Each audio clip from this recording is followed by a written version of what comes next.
Magandang gabi po sa ating lahat. Bago natin pasimulan ang ating kwento, ay hayaan niyong batiin ko muna kayo ng isang matiwasay at mapayapang gabi. Saang panig man kayo ng mundo naroroon. At tulad po ng dati, ay hangad ko pong lagi na sana po'y nasa mabuti kayong kalagayan, ligtas sa anumang uri ng kapahamakan at karamdaman.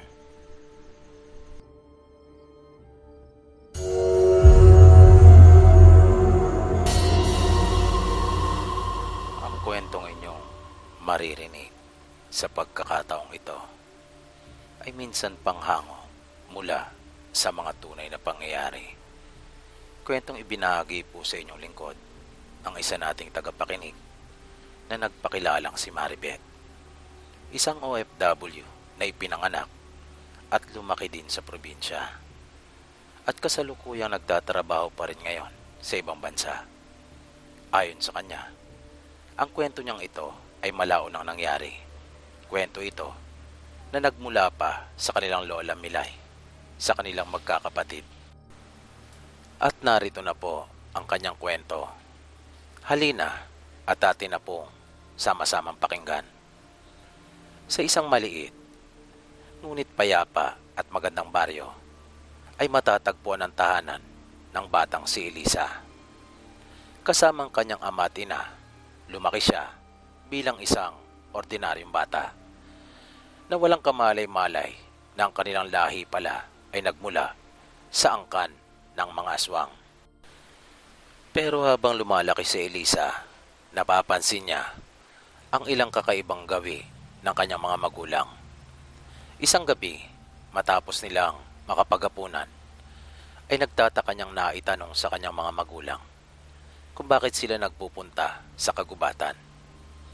Sinabi naman ng kanyang ina na nagpupunta lamang sila doon upang manguha ng mga halamang gamot na siyang ginagamit nila sa tuwing mayroon silang kababaryo na nangangailangan ng kanilang tulong, lalong-lalo na kapag nangangailangan ng mga ito ng atensyong medikal. Sunod namang itinanong ni Elisa sa kanila kung bakit parang ayaw nila ng bawang at asin.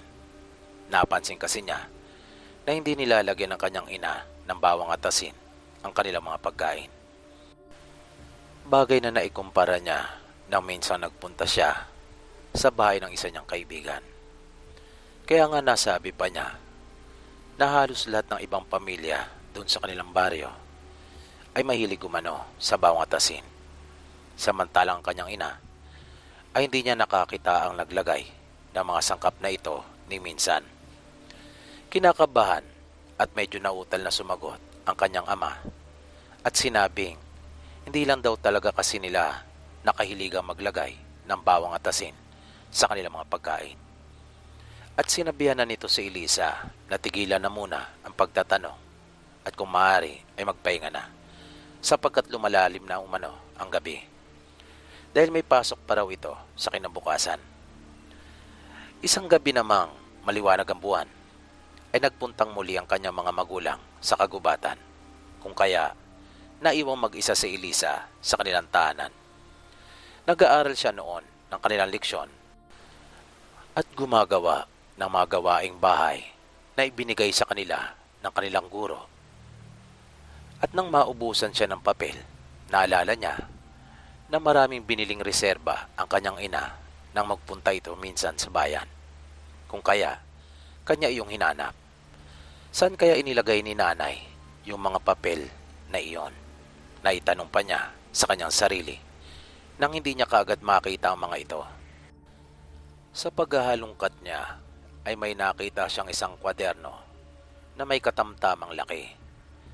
Maganda ang pabalat nito, kung kaya naengganyo siyang tingnan at buklatin.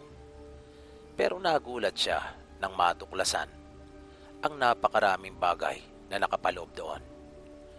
Mga bagay-bagay at katotohanang tumatalakay sa tunay nilang pagkatao at lahing pinagmulan. Sa mga pahina noon ay nakasulat ng malinaw na sila ay nagmula sa angkan ng mga aswang. Kung kaya nagdulot iyon sa kanya ng kakaibang damdamin at pagkalito. Sa bawat sipiti noon ay nagkaroon si Elisa ng malalim na kaalaman tungkol sa kanilang lahing pinagmulan. Hanggang sa nakatulugan na niya ang pagbabasa noon. Kinabukasan, nang magising siya, ay wala ng kwaderno sa kanyang mga kamay. Nagmamadali siyang bumangon at pinuntahan ang kanyang mga magulang. Hinarap niya sila pero magalang na kinausap. Sinabi niya sa kanila na nabasa niya ang nilalaman ng aklat. Hiningi niya ang kanilang pagpapaliwanag. Karapatan niyang malaman kung ano ang totoo. At hindi naman iyon ipinagdamot sa kanya ng kanyang mga magulang. Habang salitang nagpapaliwanag ang kanyang amatina, ay hindi maiwasang magimbal ni Elisa. Pero nung huli, ay naunawaan din niya ang kanyang mga magulang. Lalong-lalo na nang sabihin nilang hindi nila ginusto ang lahat. Ni minsan ay hindi rin nila inisip na mapahamak si Elisa. Wala silang anumang intensyon na ilim ng matagal ang lahat sa kanilang anak. At tanging kapakanan lang nito ang kanilang iniisip at isinasaalang-alang. Hindi namin sinasadya, anak, kaya sana ay mapatawad mo kami ng iyong ama. Mahal na mahal ka namin, Elisa. Umiiyak at nagmamakaawang pahayag ng kanyang ina. Tumulo na rin ang luha ni Elisa. Niyakap niya sila at sinabing mahal na mahal din niya ang kanyang mga magulang. Pero meron siyang hiniling sa kanila na mula sa araw na iyon ay hindi na sila sasaling ng sino man tao kahit pa masama. Dahil iyon ang tanging nilang kinakain. Iyon ang pangako nilang mag-asawa sa isa't isa na kanilang pupunan ang pagkahayok at pagkauhaw ng sariwang karne at dugo sa pamamagitan ng pagkain sa mga masasamang tao.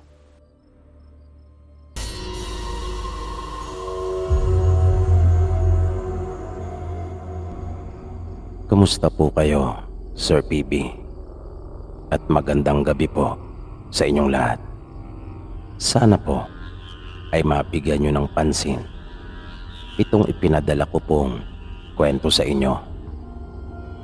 Tungkol po ito sa nakakakilabot kong karanasan.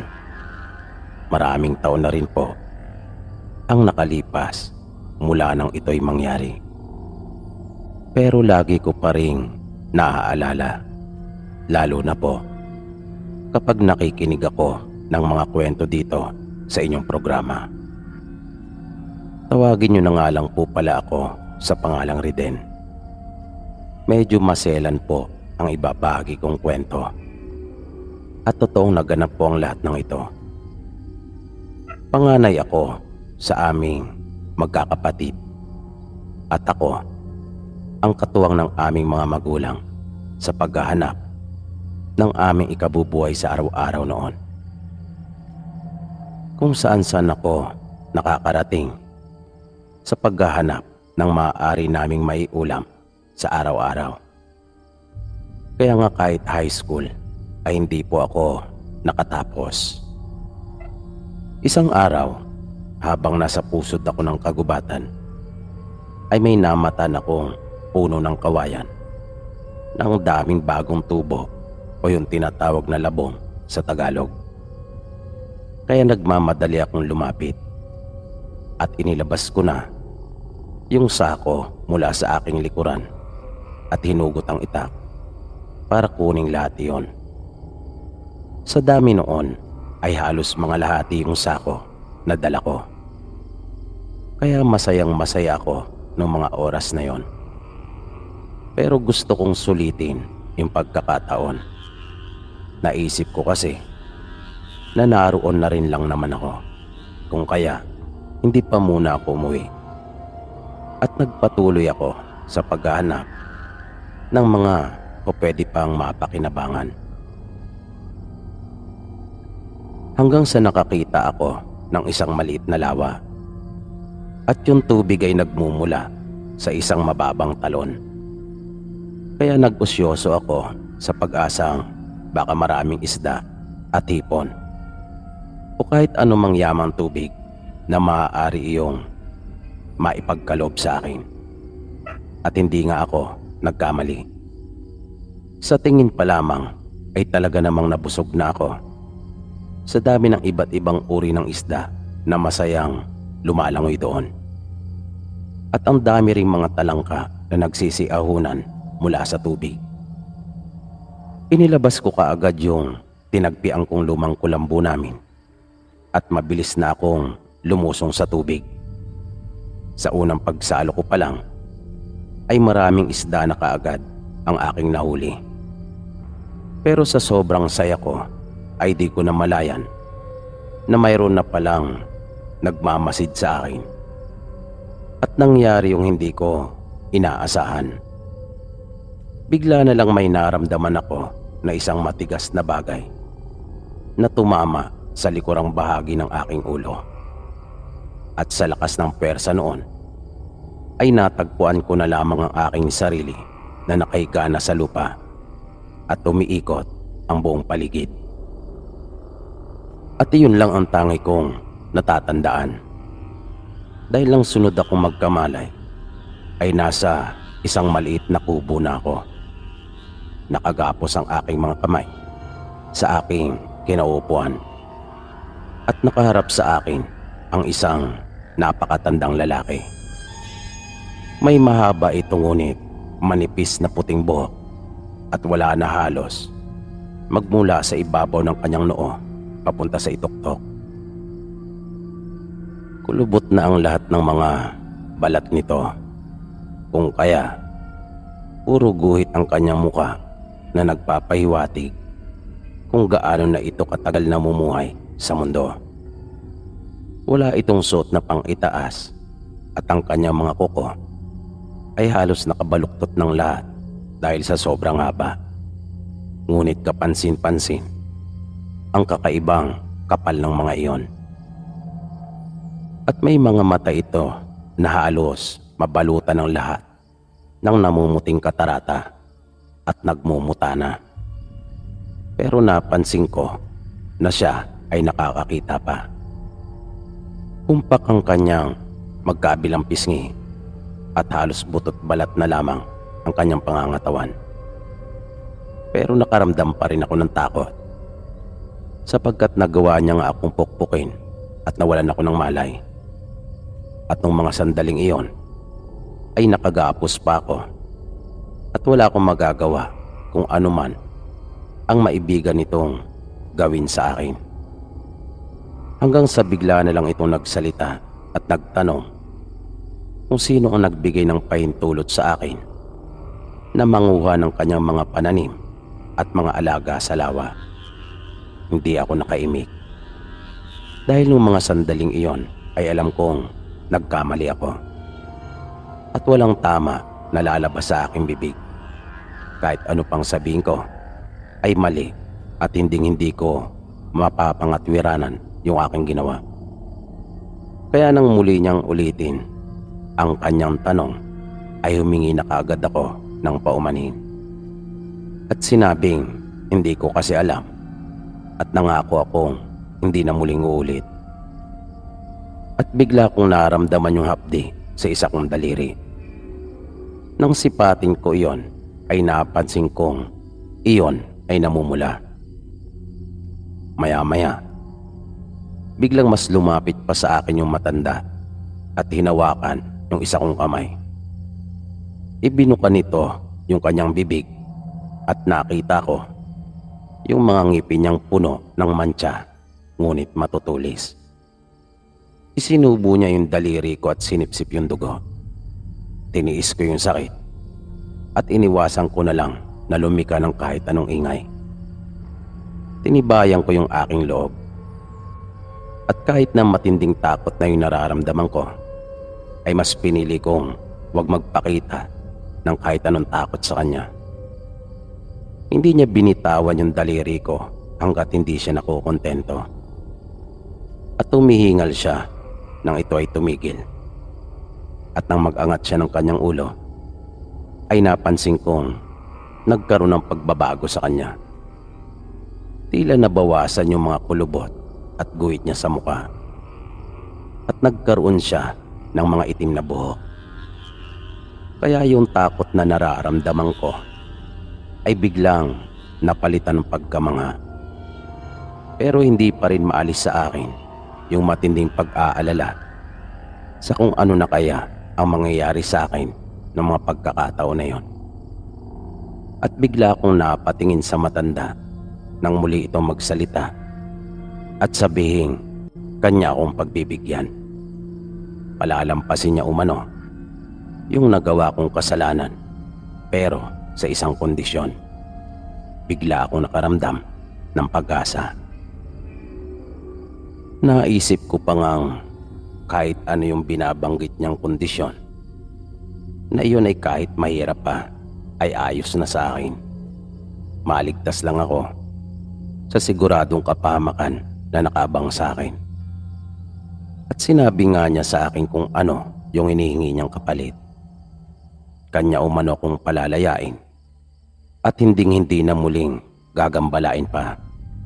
Pero dadalhan ko siya palagi ng sariwang karne at dugo. Bigla akong nagdalawang isip dahil wala namang kaming mga alagang hayop.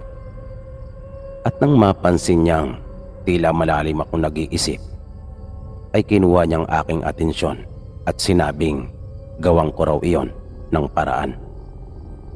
Napilitan akong tumango at pumayag sa gusto niyang mangyari. Dahil iyon na ang pagkakataong hinihintay ko para makalaya at makaalis na sa lugar na yon. Kinalagan niya ako at hinainan ng pagkain. Kanya palang niluto yung mga nahuli ko. Sinabi niya sa akin na kumain na muna nang upang sa ganon ay magkalaman naman ang aking sikmura. Habang kumakain ay kanya akong pinaalalahanan na huwag kong ipapaalam sa kahit na sino ang tungkol sa kanya. Sunod-sunod na tango ang tanging naging tugon ko, dahil abalang-abala na ako sa ginagawa kong pagkain. At para hindi na rin humaba pa yung aming usapan, dahil nakakatakot ang itsura nito sa tuwing sumiseryoso ang kanyang mukha, na ikinukumpas pa nito ang kanyang mga kamay, kung kaya hindi maiiwasang mapadako ang aking paningin sa naghahabaan niyang mga kuko. Binilisan ko yung aking pagkain dahil gusto ko na talaga makaalis mula sa pook na yon. Naisip ko ring baka lubhan ang nag-aalala ang mga magulang at kapatid ko dahil sa hindi ko pag-uwi. Nang makatapos na ako, pagtayo ko ay kanyang iniabot ang dala kong sako na naglalaman ng napakaraming labong, at iuwi ko raw iyon sa aking pamilya. Ibinigay niya rin sa akin yung natitirang isda matapos niyang lutuin yung iba.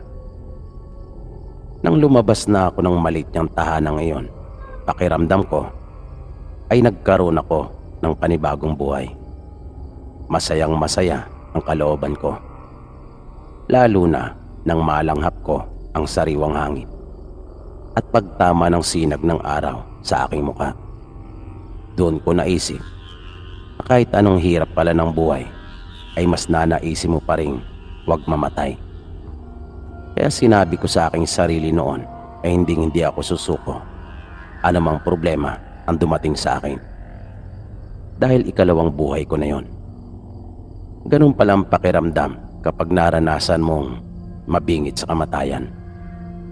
At hindi nga ako nagkamali. Nang dumating ako sa bahay namin ay halos yakapin nila akong lahat. 3 araw na pala ang mabilis na lumipas mula nang mawala ako. Kaya bigla akong napaisip na ganun pala ako katagal na wala ng malay. At buti na lang, binigyan pa ako ng pagkakataon ng matanda at hindi niya ako nilapa at nilantakan. Naging totoo naman ako sa binitawan kong pangako sa matanda. Pero hindi naging madali ang lahat para sa akin. Dahil tulad ng sinabi ko, wala naman kaming mga alagang hayop na tinatangkilik. Kaya napilitan ako noong magnakaw Sa paulit-ulit kong pagbisita sa matanda, ay nakilala ko hindi lamang ang pangalan niya, kundi maging ang kanyang buong pagkatao. Napadpad lang pala siya sa aming probinsya dahil sa masaklap rin na kapalaran. At nagmula talaga siya sa angkan ng mga aswang. Sumama siya sa kanyang nobya na kanyang nakilala papunta sa probinsya namin. Pero nang malaman nito ang ukol sa angkan na pinanggalingan niya, ay hindi ito nagdalawang isip na siya iiwan. Sinikap niyang magbago, kung kaya tanging hayop na lamang ang kanyang pinagdidiskitahan. Pinag-aralan niyang magpigil sa kanyang sarili at nagawa naman niyang magtagumpay. Pero hindi na muling bumalik sa kanya ang nag-iisang babaeng minahal niya. Kung kaya namuhay na lamang siya mag-isa at tinanggap na lang ang mapait niyang kapalarang iyon. Mabilis na lumipas ang panahon.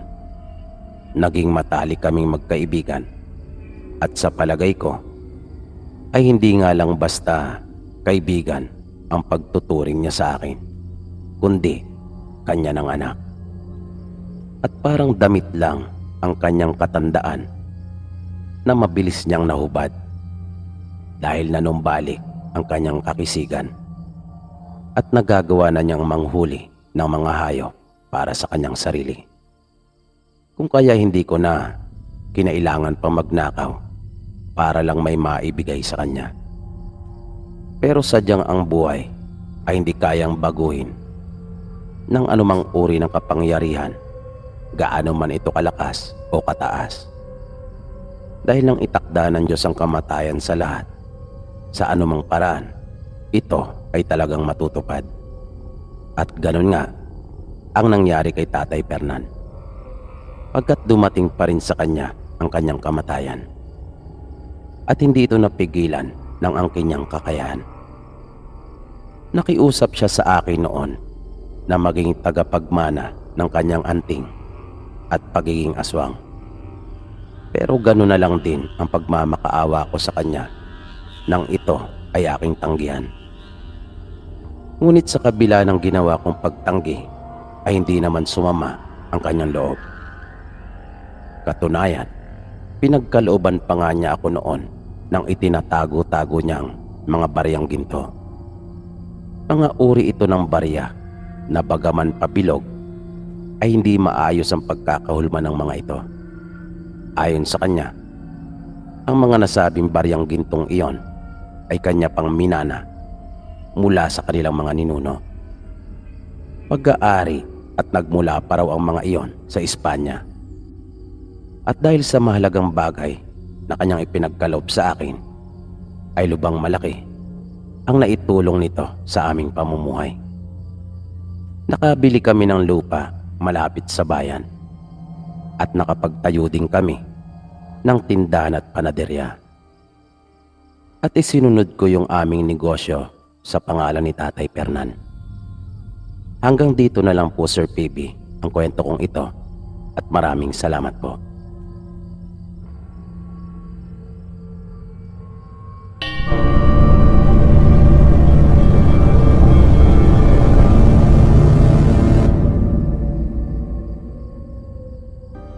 Tawagin niyo na lang po ako sa pangalang Enteng.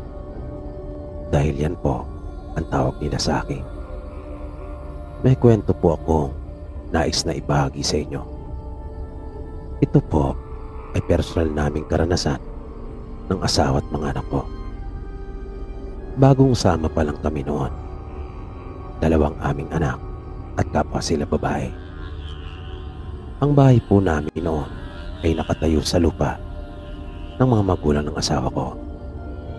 At mga 100 metro lang siguro ang layo ng bahay namin mula sa kanila. At bagong gawa lang yung bahay namin. Nung una kasi ay doon kami nakatira. Sa lupa naman ng mga magulang ko. Kaya lang, higit na mas malayo iyon pagka nasa bundok talaga. Minsan, ginabi ako ng uwi. Dahil pagkatapos ng trabaho namin, ay nayaya ako ng joy ng misis ko doon sa kanila. At nagtagay kami. Nakauwi ako sa amin mga alas 11 pasado na. At nagtaka ako kung bakit gising pa ang aking asawa. Kadalasan kasi pag mga ganong oras na ay mahimbing na itong natutulog. Pagpasok ko sa bahay namin ay agad niya akong sinalubong. At naramdaman ko kaagad yung matindi niyang takot. Putlang-putla ito at pawis na pawis. Sabi niya sa akin, mayroon umanong aswang. Kaya bigla akong naalarma. Hinugot ko kaagad yung aking itak at tinanong ko siya kung nasaan iyon. Pero sinabi niya sa akin, nakakaalis lang daw nito. Kung kaya, kumalma na rin ako. Nang magsimula siya magkwento, kahit ako ay nangilabot. Ayon sa misis ko, pasado alas 9 na magsimula siyang makaramdam ng kakaiba. Naramdaman na lamang niyang nagtayuan yung mga balahibo niya sa katawan. At biglang naging maalinsangan. Narinig din niyang umalulong yung mga alaga naming aso, pero saglit lang. Dahil para daw nabahag ang mga buntot ng mga ito at nagsipagtaguan sa silong ng aming bahay. Di nagtagal ay bigla namang umihip ang malakas na hangin na naging dahilan pa nga ng pagkamatay ng mga lampara. Kasabay noon ay biglang kumalabog ng napakalakas yung aming bubungan. Ang buong akala ng asawa ko ay may tinangay lang na malaking sanga at sa bubong namin bumagsak dahil nga sa biglang umihip noon ang malakas na hangin. Pero yung malakas na kalabog na iyon ay agad ding nasundan at hindi na tinigilan. Sabi pa niya, parang nagtatalon iyon sa may aming bubungan. At kahit anong sigaw ang gawin ng asawa ko, ay hindi siya nito pinapakinggan. Patuloy lang ito sa kanyang ginagawa doon sa itaas. Sa totoo lang po, doon lang ako nakarinig ng ganon. At naisip ko kaagad na hindi nga iyon maganda para sa kaligtasan ng pamilya ko. Dahil sa lugar namin ay halos magkakakilala naman kami. At walang sino mang gagawa ng ganon sa amin. Kaya naniniwala ako sa kwento ng misis ko. Malakas din ang kutob ko na aswang nga ang gumawa noon. Nang mga sumunod na araw ay sinikap kong maaga makauwi ng bahay. Kaya kahit panay ang yaya ng mga kaibigan at kamag-anak ng asawa ko sa akin, ay akin muna silang tinanggihan. Pero hindi naman bumalik yung aswang. Kaya pang lumipas yung mga gabi, sa tuwing maaga akong uuwi ng aming bahay. Kaya naisip kong marahil ay hindi na yun mauulit pa. Naisip kong baka napagkatuan lang nito. Nagambalain ng asawa ko nung gabing iyon at magasik ng takot. Kaya nang magyaya yung mga kamag-anak ng asawa ko, nakasama ko sa trabaho ay nagpaunlak na ako. Gumagawa kami noon ng bahay ng isa rin lang kaanak. At dahil napasarap, kung kaya ginabi akong muli. At di ko talaga nagustuhan yung nadatnan ko sa bahay namin pag uwi. Dahil inaapoy ng lagnat yung bunso naming anak. Sabi ng asawa ko, muling bumisita yung aswang. At nagtatalo na naman sa aming bubungan. Kung kaya, nagising yung anak namin. At nang kanya itong lapitan at mahawakan, ay nagulat na lamang siya nang mapaso. Dahil sa napakainit nito. Kaya kahit gabi na noon, ay lumabas ako muli ng bahay. At pinuntahan ko ang aking mga biyanan. Nakiusap ako sa kanila na samahan muna ang aking mag-iina at susunduin ko lang yung nanay ko. Hindi naman manggagamot ang nanay ko pero may nalalaman ito pagdating sa mga aswang. Yun yung unang pagkakataon na makakarating siya sa amin doon sa bago naming bahay. Tiniis ko yung lamig ng simoy ng hangin. Inakyat ko yung bundok papunta sa bahay ng mga magulang ko. Ay natutulog na sila. Kaya nagtaka sila kung bakit ako sumadsad ng alanganing oras. Kagad ko namang sinabi sa kanila yung pakay ko. At sinamahan ako ni nanay pabalik sa amin. Gusto rin sanang sumama ng tatay ko noon pero pinigilan siya ni nanay at sinabing kami na lang. Madaling araw na nang dumating kami sa amin at kasalukuyan ng natutulog ang dalawa naming anak. Hinilot ni nanay yung bunso namin at pinahira ng langis. Mayroon din siyang inilagay ng mga dahon habang mayroong inuusal. Nang matapos si nanay, ay sunod naman niyang hinarap yung asawa ko at nagpakwento tungkol sa kung ano ang mga nangyari. Habang nagkukwento ang asawa ko, ay umiikot naman ang mga mata ni nanay sa bago naming bahay. Maya-maya, bigla niyang pinutol yung pagsasalita ng misis ko at sinabing daanan ng aswang yung napagtirika namin ng bahay. Nagulat talaga kami kapwa ng asawa ko sa aming narinig at naunawaan namin iyon pala ang dahilan kung bakit kami ginagambala ng mga ito. Mga dahil sabi ni nanay, hindi lang iisa yung gumagambala sa amin aswang. Pinakiusapan ko si nanay na kung maaari ay dumuon na muna sa amin at pumayag naman ito.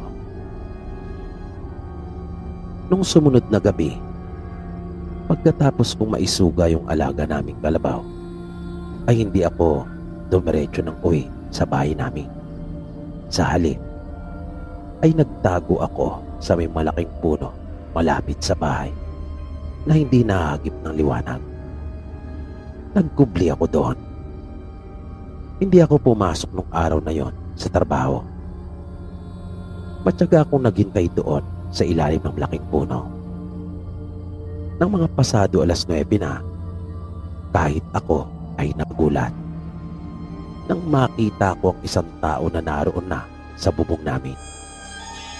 Na nakapagtataka po talaga dahil parang nalingat lang akong sandali at naroon na ito. At ang posisyon niya ay para bang naka-squat pero nakayuko at nakalapat din ang mga kamay sa aming bubungan. Nang bigla na lang itong nagtatalon na para bang gusto niya talagang sirain yung aming bubong. Maya-maya ay narinig kong sumigaw na ang asawa at nanay ko. At nagulat talaga ako sa mga sunod na nangyari. Nakita kong lumabas ang nanay ko habang nakasunod sa kanya yung asawa ko. May dala siyang mahabang kawayan na may mga maliliit pa na sanga at dahon sa may bandang dulo. At kanyang hinampas iyon na kasama na yung pangbubugaw. Nang puntong iyon ay lumabas na rin ako sa aking pinagtataguan at tumulong na rin. Nakita kong napatingin pa sa akin yung aswang nang maramdaman yung presensya ko. Pulang-pula ang mga mata nito. At para bang nagulat din siya pagkat marahil ay hindi niya iyon inaasahan.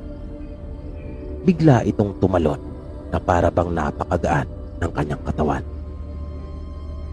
At wala akong narinig na yabag nang ito ay bumagsak sa lupa. At nang sundan namin, ang tangi na lang naming nakita ay isang puting manok na mabilis tumatakas palayo. Kaya dahil sa pangyayaring iyon, ay kinausap kami pareho ni nanay. Kanya kaming pinayuhan na lumipat na lang ng tirahan dahil hindi umano kami titigilan ng mga aswang at baka lalo pang lumaki ang gulo. Nag-alala rin siya sa amin at sa kanyang mga apo. Baka mapahamak pa raw kami. Pati ang mga biyanang ko ay kanya rin kinausap at sinabing delikado nga sa lupa nilang iyon magtayo ng bahay. Kaya nung huli ay lumipat nga kami ng bagong matitirahan. Pero makaraan ng ilang buwan ay napilitan din kaming umalis. Dahil may lahi din palang aswang yung kalapit naming bahay. Lagi nung nagkakasakit yung mga anak namin, walang araw na hindi nila pinupuntahan ang mga anak namin sa bahay at binabati. Na nang patingnan ko kay nanay ay sinabi niya inaaswang umano ang kanyang mga apo at yung kalapit namin ang gumagawa noon. Kaya pala tuwing gabi ay may nararamdaman kaming umaali-aligi din sa bahay namin. Pero mas tahimik nga lang ang mga ito kumpara doon sa dating bumibisita sa amin. Sa buong pagsasama namin mag-asawa ay nakalimang lipat yata kami ng tirahan dahil sa problema namin sa mga aswang. Napirmi lang kami nang magdesisyon kami mag-asawa na magpamaynila na lang. Pero minsan pang naulit yung aming karanasan pagdating sa mga aswang. Nang umuwi kami sa probinsya dahil namatay yung nanay ng asawa ko, pareho nang nag-aaral noon yung mga anak namin sa elementarya. Ang nangyari naman noon, yung aswang ay nagpunta sa lamin ng biyanang ko. Nung mga mag-aalas 12 na ng hating gabi, ay bigla na lang dumaing yung panganay naming anak nang matinding pananakit ng kanyang sikmura. Ang buong akala namin noon ay nabalis lang ito dahil naniniwala pa kami sa mga usog at balis. Kaya lahat ng mga malalakas ng usog ay nilawayan ito sa pag-aakalang maaring sila ang nakausog sa aming anak. Pero hindi pa rin nawala yung pananakit ng kanyang sikmura at parang ang mas lalo pa itong tumindi. Doon na kinutuban yung nanay ko. Nang kanyang kausapin yung panganay naming anak ay sinabi nito may isang matandang babae na bigla siyang hinawakan sa kamay at parang may hinipan ito sa isang palad papunta sa mukha niya. Nang ilarawan ito ng aming anak, nang hanapin nila ay nawala na ito dun sa lamay.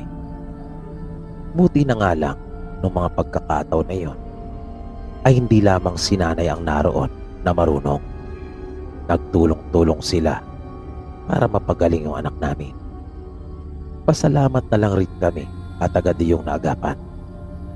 Na naisip kong sa tuwing uuwi kami sa aming probinsya ay ayaw talaga kaming tantanan ng mga aswang na para bang magnet kami para sa kanila. Dahil po sa mga naging karanasan namin ng pamilya ko, kung kaya naniniwala po talaga ako na mayroong aswang. Pagkat nakakita na po talaga ako na nasa itaas ng aming bubungan. Hanggang dito na lang po Sir PB at marami pong salamat. More power po and God bless. Idagdag pa na makipot yung pintuan. Kaya siguradong mahihirapan talaga sila. Yung barracks naman namin ay hindi rin basta-basta ang magigiba. At mayroon pang baril si Danny na alam niyang gamitin kung paano tatablan ang mga aswang. Kalaunan ay napilitan na lang din silang umalis.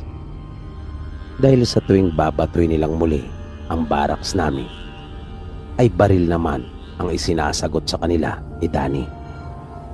At hindi talaga ito nangihinayang sa bala. Pagkat kaon-kaon ang bala na ibinigay kay Danny. At malinaw ang instructions na ibinigay sa kanya. Na kapag nalagay sa alanganin ang operation dahil sa panggugulo o kagagawa ng ibang tao o di kaya ay malagay sa alanganin ang buhay ni Numan na gumagawa dun sa site, ay gawin niya ang lahat. Dahil kapag may nadisgrasya sa mga taong gumagawa, mga angahulugan iyon ng delay sa trabaho at hindi kaagad matatapos yung tower. At iyon ang iniiwasan nilang mangyari. Pero para kay Danny, higit sa anumang bagay, ay buhay naming lahat ang mahalaga. At gagawin niya raw talaga ang lahat para walang mangyaring masama sa amin. Na hindi umano siya papayag na kahit isa sa amin ay may mapahamak. Matapos iyon ay hindi naman na kami muling ginambala pa nung mga aswang na yon. Nasa tansya namin ay parang isang nayon yata ng mga aswang ang sumugod sa amin nung gabing iyon. Napalagay namin ay yun din yung mga nag-alok sa amin ng kanilang mga paninda na nang hindi mapagbilan ay mga nagalit.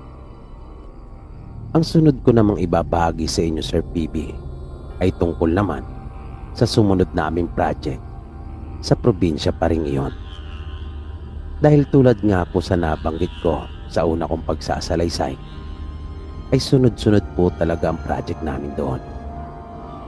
Masasabi ko po kasing matindi din yung dinanas namin doon sa sumunod naming project.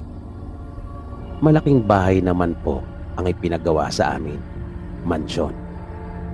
Bali renovation po ang ginawa namin doon at may mga idinagdag rin.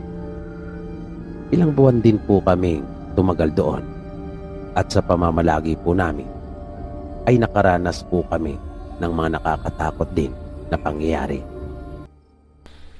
At bago po tayo tuloy ang magpaalam ay nais kong samantalin ang pagkakataon upang magpasalamat sa inyong lahat na walang sawang sumusuporta at nakikinig dito po sa ating programa. Ganon din sa mga kababayan nating OFW at Marino sa buong mundo na walang sawa ring sumusubaybay sa lahat ng ating mga kwento. Maraming salamat po sa inyong lahat sa pakikinig at pagsubaybay. Hanggang sa muli.